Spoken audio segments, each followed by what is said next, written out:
नमस्कार, आप देख रहे हैं ASTV 24 अंक संवाद। ASTV 24 अंक संवाद में आप सभी दर्शकों का स्वागत है। स्वागत है ASTV 24 चैनल में। आज हम आए हुए हैं पशुपालन के निर्देशालय में। यहाँ पे आप देख रहे हैं कि जो पशु मित्र हैं या वेटरनिटी मैत्री कहा जाता है, इनके संगठन ने भूख हड़ताल कर रखी है। तो हमारे साथ में अध्यक्ष जी, आपका स्वागत है। आपका क्या नाम है? सर, मेरा नाम अमित पांडे। मैं आपको सभी लोगों को सादर प्रणाम करता हूं। मैं प्रदेश अध्यक्ष हूँ पैरा वेटनरी वर्कर मैत्री संघ का। अच्छा। और तो जी हम अपनी कुछ मांगों को लेकर के बार बार प्रदर्शन करते आए हैं, अपनी विज्ञप्ति के माध्यम से और पेपर विज्ञप्ति माध्यम से पत्र देते हुए हम कई बार अपनी मांगों को रखे हैं, लेकिन आज तक हमारी मांगों पर विचार सरकार द्वारा नहीं किया गया। मैं आपसे पांडे जी पूछना चाहूंगा कि जो आपकी ये भूख हड़ताल है, इसका प्रमुख उद्देश्य क्या है? हमारा प्रमुख उद्देश्य सर कि हमको विभाग द्वारा एक नियमित मानदेय दिया जाए, जिससे हमारे परिवार का भरण पोषण ढंग और सुदृढ़ तरीके से हो सके और विभाग में हम और सुदृढ़ तरीके से काम कर सके। जैसे हम जितने भी राजकीय कार्य करते हैं, उसके वजह हमको सरकार द्वारा कोई नियमित मानदेय नहीं दिया जाता है सर, जिससे हमारा परिवार चलाना काफ़ी कठिनाइयों का सामना करना पड़ा है सर। और कुछ ऐसे भी चीज़ें हैं सर, हम लोग का काम जो है पशुओं के बीच में रहते हैं सर। पशु कभी की लात मार देता है, कितने लोगों की दुर्घटनाग्रस्त हो जाते हैं, चोट लग जाती है। अभी जल्दी सर ये लखनऊ हमारा एक मैत्री था सर, और पशुगणना करके राजकीय कार्य से वो करके वापस आ रहा था, दुर्घटना हो गई, उसकी मृत्यु हो गई, लेकिन विभाग द्वारा एक भी रुपया उसको सहयोग राशि रूप में नहीं दिया गया, ना उसके परिवार को दिया गया। तो सर छोटे छोटे बच्चे थे, एक बच्ची थी, एक बेटा था, और सर बताइए उस परिवार को क्या होगा। इस तरीके से हमारे प्रदेश में ऐसे लोग हैं सर। हमको सर विभाग का सारा कार्य तो लिया जाता है, लेकिन सर हमको कुछ नियमित नहीं दिया जाता। जैसे हम सर विभाग में पशुओं को कृत्रिम गर्भाधान करते हैं, टीकाकरण भी करते हैं सर, और गौशाले पर हम जाकर पशुओं की टैगिंग भी करते हैं, वहाँ कृत्रिम गर्भाधान करते हैं, बधियाकरण करते हैं, एवं सर इसमें पशुगणना चला है। जो भी राजकीय कार्य हैं सर, जो इनके अधिकारी जो एलईओ करते हैं, जो इनके बीओ करते हैं, वो सब संबंधित अधिकारी जो भी कार्य है। पांडे जी, आपसे पूछना चाहूंगा कि आपकी मुख्य मांगे क्या हैं? जो मुख्य मांगे हैं उनको जरा आप विस्तृत में बताइए। सर पहली चीज तो है सर, हमें एक नियमित मानदेय दिया जाए, पहली मांग हमारी ये है सर।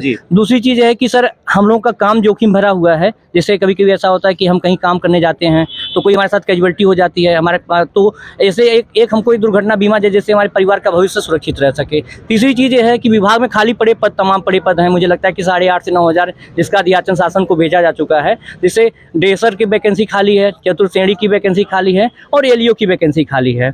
हम विभाग से कहना चाहते हैं, सरकार से कहना चाहते हैं कि आज हम 10 साल 15 साल से विभाग में लगातार अपनी सेवाएं दे रहे हैं, 25 साल से भी कुछ लोग सेवाएं दे रहे हैं। तो हम जब ट्रेंड है, विभाग ने हमको ही ट्रेनिंग दिया है, हमको ही चयन किया है, तो क्यों ना हमको उस पद पे जो खाली पड़े पद है उसमें समायोजित कर दिया जाए। ये तीसरी मांग हो गई। चौथी मांग हमारी है सर कि हमें हमारी एक सेवा नियमावली बनाया जाए। सेवा नियमावली में ये हो कि ताकि भविष्य में हमको कोई हटा ना सके, ये हम विभाग के पार्ट बने रहे हमेशा के लिए। जी सर, हमारी यही मुख्य मांगे हैं सर। अच्छा, आपकी मुख्य मांगे ये हैं।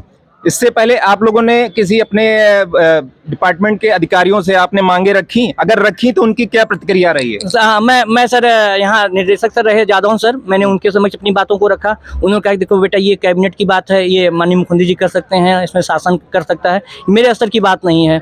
तो मैं जो है कुछ दिन पहले मैं डिप्टी सीएम आदरणीय ब्रजेश पाठक सर से मिला। उन्होंने हमारी बातों को माननीय पशुधन मंत्री धर्मपाल जी से बातों को किया, और फिर उन्होंने भेजा कि जाकर आप उनसे मिलो। मैं उनसे मिला, उन्होंने भी यही कहा कि ये कैबिनेट की बात है, माननीय मुख्यमंत्री जिसमें कुछ कर सकते हैं। उन्होंने भी ये कह करके मुझे जो है मतलब हटा दिए कि नहीं हो सकता है। फिर इसके बाद फिर हमने अगला प्रोग्राम रखा, तो फिर हमें प्रमुख सचिव साहब से मिलाया गया। प्रमुख सचिव साहब बोले ठीक है, इस पे हम देखते हैं क्या हो सकता है, लेकिन उन्होंने भी कुछ नहीं किया। फिर मैं प्रमुख सचिव साहब के यहाँ फिर मिला, तभी कुछ नहीं हुआ। फिर डायरेक्टर साहब नए आए हैं पांडे सर, इनसे भी अपनी बातों को रखे, सर लेके गए अपनी बातों को लेकर कि भाई इन लोगों को गौशाले में इतना काम करते हैं तो गौशाले में रख दिया जाए। सर ने हमारी बात प्रमुख सचिव साहब के यहाँ रखी, लेकिन प्रमुख सचिव साहब ने मतलब उसको खारिज कर दिया कि नहीं, ऐसा नहीं हम कर सकते। तो सर मैं ये जानना चाहता हूँ विभाग से कि अगर हम विभाग में नियमित सेवाएं दे रहे हैं तो हमको नियमित मानदेय देने में विभाग को क्या दिक्कत हो रही है? यदि हम सारे राजकीय कार्य कर रहे हैं, जो इनका एलईओ करता है, जो इनका फार्मासिस्ट करता है, तो हम भी जब करें तो हमको क्या देने में इनको दिक्कत है सर? मतलब आप लोगों को सीधा सीधा ठेंगा दिखाया जा रहा है सरकार की तरफ? जी सर, हम लोग को जो टीका लगाते हैं सर, प्रति टीका पे 5 रुपया प्रोत्साहन राशि इंसेंटिव के नाम पे दिया जाता है, जबकि सर इंसेंटिव उसको भी दिया जाता है जो वेतन पाता है। बाद में समझिएगा विभाग में। और ये भी गवर्नमेंट ऑफ इंडिया तो उसको दिया जाता है जो अंडर ट्रेनिंग होते हैं या ट्रेनिंग में होते हैं। आप लोग तो विभाग में कार्य कर रहे हैं, तो आप लोगों को इंसेंटिव के अलावा कुछ और मिलना चाहिए। कुछ नहीं मिलता सर, जबकि हम लोग ट्रेनिंग में विभाग द्वारा ही चयनित है सर। हमको बाकायदे ट्रेनिंग दिया गया है, ट्रेनिंग देने के बाद बाकायदे विभाग ने हमको 16 महीना मानदेय दिया है और पूरा सामान दिया सर। लगभग मुझे लगता है कि एक प्राइवेट को ट्रेन करने में गवर्नमेंट ने लगभग 1 लाख रुपए कम से कम खर्च किया है एक प्राइवेट पे सर, एक मैत्री पे कम से कम 1 लाख रुपया। पहले सर क्या होता था, 16 महीने तक गवर्नमेंट मानदेय देती थी 1500 रुपया, लेकिन बीच में सर ये भी बंद हो गया सर। तो मैं ये चाहता हूँ सर, जो हम राजकीय कार्य कर रहे हैं, इंसेंटिव या प्रोत्साहन राशि, मैं कहता हूँ ये कौन सा मानदेय है और कौन से शासना निर्देश के तहत दिया जा रहा है। ये अगर विभाग कह रहा है कि हम आपको मानदेय दे रहे हैं 50 रुपये आई करने का, तो दिखाएंगे कि एक मानदेय लिख के दिखाए ना, हम आपको मानदेय दे रहे हैं। क्यों आप कहते हैं प्रोत्साहन राशि दे रहे हैं? तो प्रोत्साहन राशि तो उसको भी आप दे रहे हैं जो 17 तनख्वाह पा रहा है, तो हमको क्या दे रहे हैं आप ये बताइए। अगर मानदेय देने लगेंगे तो वो लोग फंस जाएंगे ना, सरकार फंस जाएगी। तो इसके लिए आप भूख हड़ताल के अलावा जी आपने क्या क्या प्रयास किए और क्या क्या प्रयास करेंगे अपनी मांगों को लेकर? जी हमने सर अभी इसके पहले हमने जब यहाँ प्रदर्शन पर रखा था, तो यहाँ से हम पदयात्रा किए थे विधानसभा के लिए। तो हमको ये मुझे लगता है कि हजरतगंज थाने से डिटेन कर लिया गया, फिर मुझे लाकर यहाँ बैठाया गया, फिर मुझे प्रमुख सचिव से मिलवाया गया, जो कि अपनी बात को हमने रखा। फिर प्रमुख सचिव साहब से सही नहीं ले पाए, उनकी तरफ से कोई सही वो नहीं मिला हमको। तो हमने जो है विधानसभा घेरने का प्रयास किया 8 नवंबर 2024 को 8 नवंबर 2024 को हम विधानसभा घेरने के लिए गए डीपीओ पार्क। वहां से हमको उठा करके जबरन पुलिस ने हमको उठा के जो है इको गार्डन भेज दिया गया। फिर वहां से यहाँ से एक ज्वाइंट डायरेक्टर साहब गए थे, एक हमारे जो है डॉक्टर राहुल चंद्रा साहब गए थे, हमसे पत्र लिए, बोले कि इस पे कुछ कार्रवाई होगी। फिर आज तक कोई कार्रवाई नहीं हुई। हम 4 महीना एकदम शांत रहे। बीच में आए डायरेक्टर साहब को हमने अपना पत्र दिया, नए डायरेक्टर साहब आए हैं, इनको हमने पत्र दिया, सर ऐसी बात है। इन्होंने अपनी बात रखा भी। डायरेक्टर साहब का यह है कि जो हमारा पत्र दिया उन्होंने आगे प्रमुख सचिव साहब के समक्ष रखा, प्रमुख सचिव साहब ने इसको मना कर दिया। अच्छा, मैं कहता हूँ सर, अगर हम गौशाले में पशुओं की टैगिंग कर रहे हैं, हम गौशाले में जा करके जो है पशुओं का प्राथमिक उपचार कर रहे हैं और उनका कृत्रिम गर्भाधान कर रहे हैं, बधियाकरण कर रहे हैं, तो हमको गवर्नमेंट मानदेय देने में उनको क्या हर्ज है, नियमित मानदेय देने में क्या दिक्कत आ रही है, मैं पूछना चाहता हूँ। यदि हमसे राजकीय कार्य लिया जा रहा है तो सर राजकीय कार्य हमसे लिया जा रहा है सर, पशुगणना हम कर रहे हैं सर, पशुगणना का भी हमें 10 रुपया प्रति हाउस होल्ड मिलता है सर, टीकाकरण का सर 5 रुपये भी इंसेंटिव। मैं कहता हूँ इंसेंटिव कौन सा मानदेय है? कोई निवाली दिखा दे, इंसेंटिव एक मानदेय है जी। एक मेरा और क्वेश्चन है जी, कि अगर आपकी भूख हड़ताल से मांगे नहीं पूरी होती हैं, तो आपका अगला प्रयास क्या रहेगा? आपकी अगली रणनीति क्या रहेगी जिससे आपकी मांगे पूरी हों, आपके जो पूरा आपकी टीम है उसकी मांगे पूरी हों, आप लोग को मानदेय दिया जाए, या कैसे, क्या आपकी रणनीति, अगली रणनीति क्या होगी, अगला प्रयास क्या होगा? हमारी सर अगली रणनीति ये होगी, हम विधानसभा तक यही निर्देशालय से पूरे शरीर का आधे अंग कपड़ा पहन करके प्रदर्शन करेंगे, हाथ में थाली लेकर के विधानसभा तक पदयात्रा करेंगे। ये हमारी मांग है। अगर हमारी मांग का मेरा एक लास्ट क्वेश्चन है आपके साथ में, आप जनता के द्वारा और अन्य संगठनों से क्या आप कुछ मदद मिल सकती है आपको या नहीं मिल सकती है, जिससे आप लोगों का कुछ लाभ हो? जिससे आप देखिए, हम तो संगठन का मतलब है कि देश में सबसे बड़ा संगठन जो है मीडिया को मानते हैं हम, और विश्व का चौथा स्तंभ माना जाता है मीडिया। अगर ये मीडिया हमारे साथ हो जाए तो हमारा हर जो रास्ता कठिन है आसान हो जाएगा, अगर मीडिया हमारे साथ हो जाए। इससे बड़ी कोई संस्था मुझे नहीं दिख रही जो हमारे साथ में खड़ी हो सके। बहुत बहुत धन्यवाद आपका। मैं ASTV 24 की तरफ से अंकित अवस्थी आप सभी लोगों का साथ दूंगा और साथ रहूंगा, ऐसे ही आप लोगों की कवरेज करता रहूंगा जिससे ये मांगे पूरी हों। धन्यवाद। कोई और बात रखना चाहता है, कोई और बोलना चाहता है? बिल्कुल। दूसरे पशु मित्र हैं, आपका क्या नाम है? मेरा नाम राजकुमार निषाद। राजकुमार निषाद, आप कहाँ के रहने वाले हैं? जनपद चित्रकूट के हैं। आप संगठन में कोई प्रतिनिधित्व करते हैं?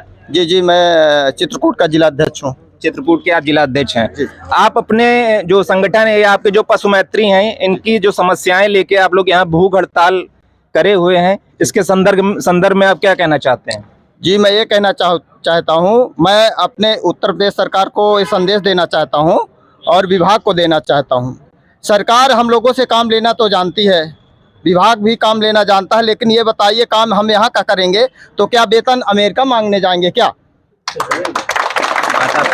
हमारी जो सरकार है वो गौ रक्षा संकल्पित सरकार है। हम इस बात के लिए बहुत खुश हैं। जब से ये सरकार आई है तो बहुत गौ संरक्षण में बहुत विशेष ध्यान दे रही है, वो बधाई के पात्र हैं। लेकिन महोदय जी, हमारा प्राइवेट साथी मैत्री कहीं एक्सीडेंट होता है तो अधिकारियों के माध्यम से निर्देशन दिया जाता है, उनका पालन किया जाता है। सारी गौशालाएं, चाहे टीकाकरण हो, चाहे बधियाकरण हो, चाहे एआई हो, नाना प्रकार के सभी कार्य हम लोग करते हैं। मतलब जो भी कार्यक्रम सरकार द्वारा संचालित किए जाते हैं, हमारा साथी बड़ी तन्मयता के साथ करता है। लेकिन मैं सरकार से पूछना चाहता हूं, मैं हाथ जोड़ करके निवेदन करना चाहता हूं। आप लोग कह रहे हैं कि हम गौ रक्षा संकल्पित सरकार है, लेकिन मैं उनसे पूछना चाहता हूं कि ये बताइए, जो गौ की सेवा करने वाला है, रात दिन मेहनत करने वाला है, वो भूखों से तड़प रहा है। उसके लड़के बच्चे जो है तड़प रहे हैं, उनके बच्चे पढ़ लिख नहीं पा रहे हैं। मैं माननीय योगीनाथ जी से निवेदन करना चाहता हूं, हमसे क्या त्रुटि हुई, हमसे क्या गलती हुई, हमने आप लोगों से ऐसा कौन सा गलत कर दिया जो कि हमारी बातों को ध्यान नहीं दिया जा रहा है। हम लोग आप बार बार यही निवेदन करेंगे कि जिस प्रकार आपने भगवान राम 14 वर्ष तपस्या करके जंगलों में भटक भटक करके अपनी अयोध्या को वापस आएंगे। महोदय, मैं फिर से निवेदन करना चाहता, हम साथियों 15 नहीं 25 वर्ष से हमारे साथी काम कर रहे हैं, संघर्ष कर रहे हैं, लेकिन हमारी कब सुधारेगी, हमको कब नियमित मान दे दिया जाएगा। और ये भी संदेशा देना चाहते हैं सरकार को, चाहे बुरी लगे चाहे अच्छी लगी, यदि हर हमारा प्राइवेट साथी हर 20 गांव को देखता है और किसान से रात दिन जुड़ा है, 2 बजे भी किसान फोन करता है तो हमारा साथी जाता है। लेकिन आने वाले समय में भाई देखिए, जो हमारा साथ देगा, हमारा संघ भी उसका साथ देगा। बहुत बहुत धन्यवाद आपका। आपने सुनी इनकी बातें, इनकी मांगे हैं कि इनको मानदेय दिया जाए, इनका जीवन बीमा निगम किया जाए और क्या बोलते हैं, इनके बच्चों की देखभाल के लिए इन लोगों के लिए कुछ एक स्पेशल अटेंशन दिया जाए सरकार की तरफ से। सरकार के लिए इनका निवेदन इनके संगठन की तरफ से। ये हमारे साथ में जिलाध्यक्ष जी थे चित्रकूट। धन्यवाद। हमारे चैनल को लाइक करें, शेयर करें, सब्सक्राइब करें, जिससे कि आपकी आवाज़ सक्षम अधिकारियों तक पहुंच सके और आपकी मांगें पूरी हो सकें। धन्यवाद।